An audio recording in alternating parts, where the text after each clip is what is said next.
All right, a little history of the museum. We were founded in 1956 by a group of businessmen that wanted to preserve railroad history. At that time, steam was starting to go out of style and they were getting replaced by diesel locomotives, much like the one that's pulling our train today. So they said, hold on, wait a minute. We need to preserve these units for future generations so they can understand and appreciate just how railroads help build this nation, keep us moving forward. So that's what they did. They brought a steam locomotive to here, what was then known as Cook Park. And over the 7 decades that we've been here, we've been able to collect over 80 pieces of rolling stock, as well as about 250,000 artifacts, books, papers, pins, whatever. You name it, we've got it. That's in our archives, library, and holding facilities.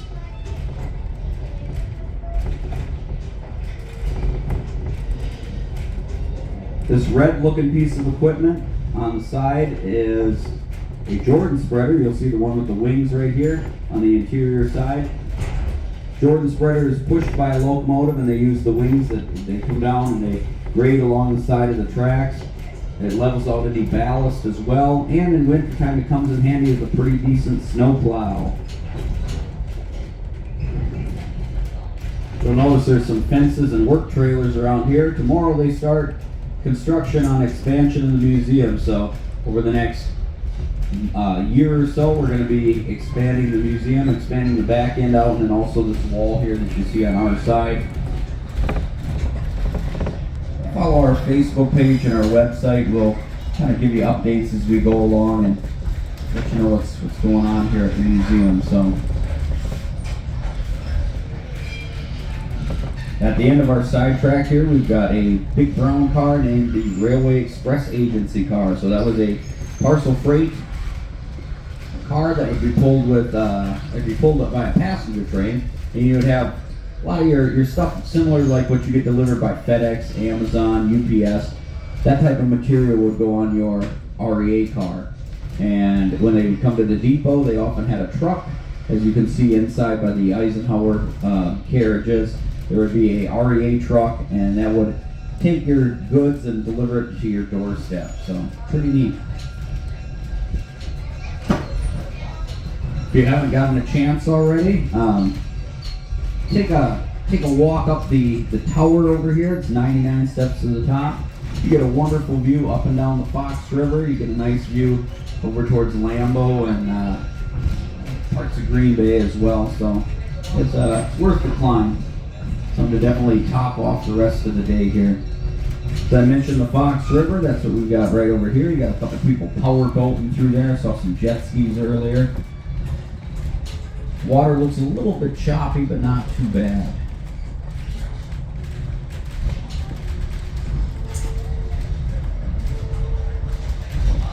For those of you not familiar with the Green Bay area, that's Highway 172 that connects east and west Green Bay.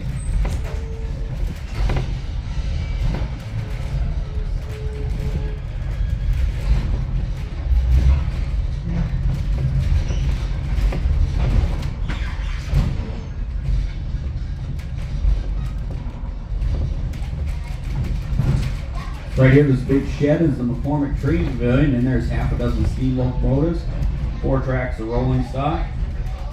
Got some diesels in there, and we've got some other really neat pieces. One of my favorite pieces that's in there is this one with 2 big wooden barrels on it. And that big barrel car was a vinegar car, operated by the Richter Vinegar Company out of Manitowoc, Wisconsin. The reason that they're using wood and not metal is that the metal or the steel would often corrode because of the acidity from the vinegar. And so they decided to use wood, and it just kind of absorbs into the wood, and if it rotted out, they would just replace it with another wooden stave. It was more economical and held up a little bit better.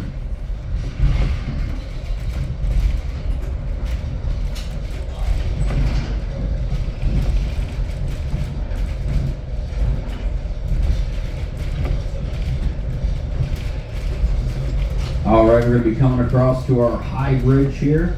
High Bridge is where the Dutchman's Creek empties into the Fox River. It's also known as a flying bridge sometimes, so depending how fast we're going. Right now we're cruising at a a steady about 7 miles an hour through here. So when we fly over the bridge, we're going to be kind of hovering across it here. So.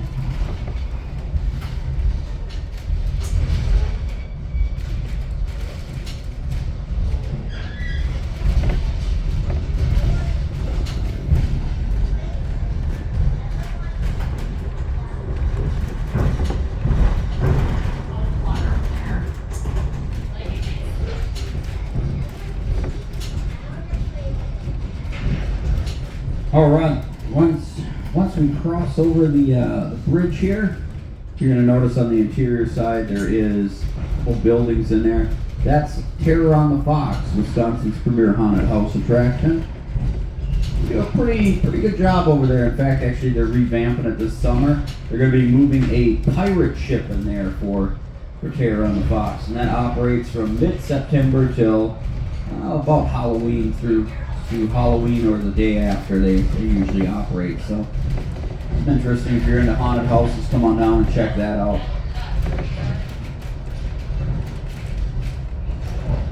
Anybody ever played Monopoly before? There you go. So Monopoly, there's 4 railroads that you can own on Monopoly. Pennsylvania Railroad, B&O, Short Line, and the Reading Railroad. Reading Railroad operated out of East Pennsylvania here. This particular train car, the Josephine, operated on the Reading Railroad. And like I said, she's 100 years old this year. Got a new coat of paint though, put on by our restoration shop. Last week I believe they put that final coat of paint on.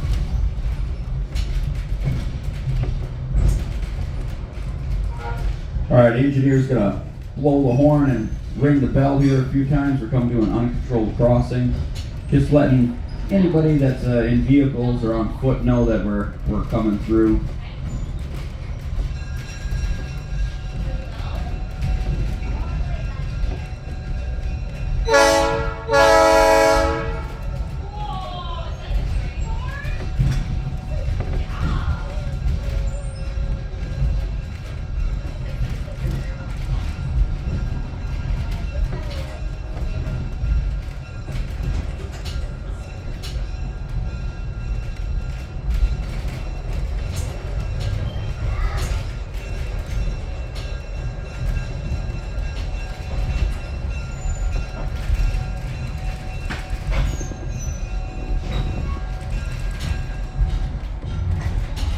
Alright, so like I said, we're coming up to the Hobo boxcar. For those of you who might not know what hobos are, those are the folks that would hop freight trains. They didn't buy a passenger ticket, either couldn't afford it or just didn't want to buy one, but they would hop on freight trains and go from one place to another, either looking for work or adventure or something in between. We usually think about the stereotypical 1930s Depression era hobo, but I'm going to tell you that the term hobo goes back several decades before that. Back to the year 1865, at the end of the American Civil War, you got all these soldiers getting out of the service.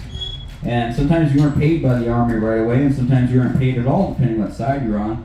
So these guys, they would hop these freight trains and they'd be asked, "Where are you going?" And they would say that they're homeward bound. Take the first 2 letters of homeward, H-O, first 2 letters of bound, B-O, you got hobo. So right here's our hobo boxcar, and we check in with our engineer once we come to a complete stop. He'll be able to get up and get a better vantage point once we halt up here.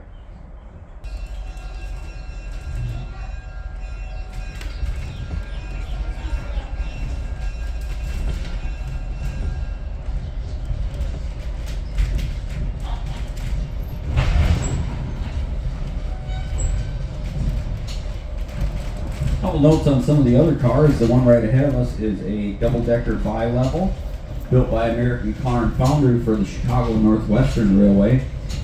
Used from 1955 to about 1971. Then it was turned over to Chicago Metra, and then used by them until about 1995 when it came to our museum here. It's part of our rolling excursion fleet, meaning that we not only have it on display, but we use it for different events as well.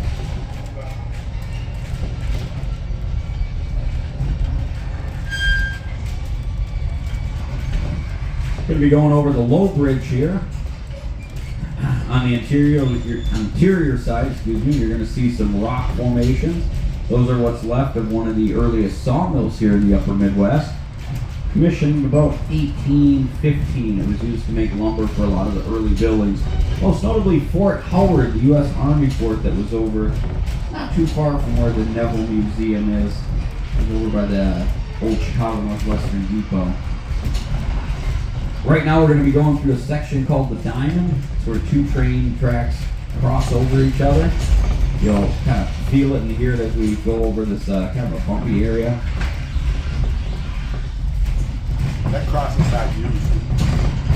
That crossing's not used. That crossing is used sometimes. Sometimes we'll have to back equipment out onto the road and turn it around in our switch yard here, so that we do use that. That's mostly us.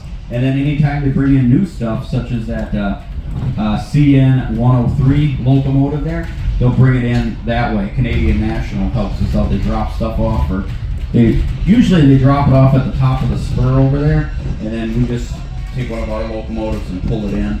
So it gets used periodically, but not not on a day-to-day basis. Right behind the 103, we've got the General Motors Aerotrain. If you haven't already read up on it, there is a great exhibit for the Aerotrain inside the Fuller Exhibit Gallery, right adjacent to the museum store. Also in there is our current yearly exhibit. We have railroad tools and their uses, so feel free to check that out. It's pretty neat. Gives you a little history of tools back in the day, tools now. Believe it or not, a lot of the tools that they used back in the day, they actually still use here. So.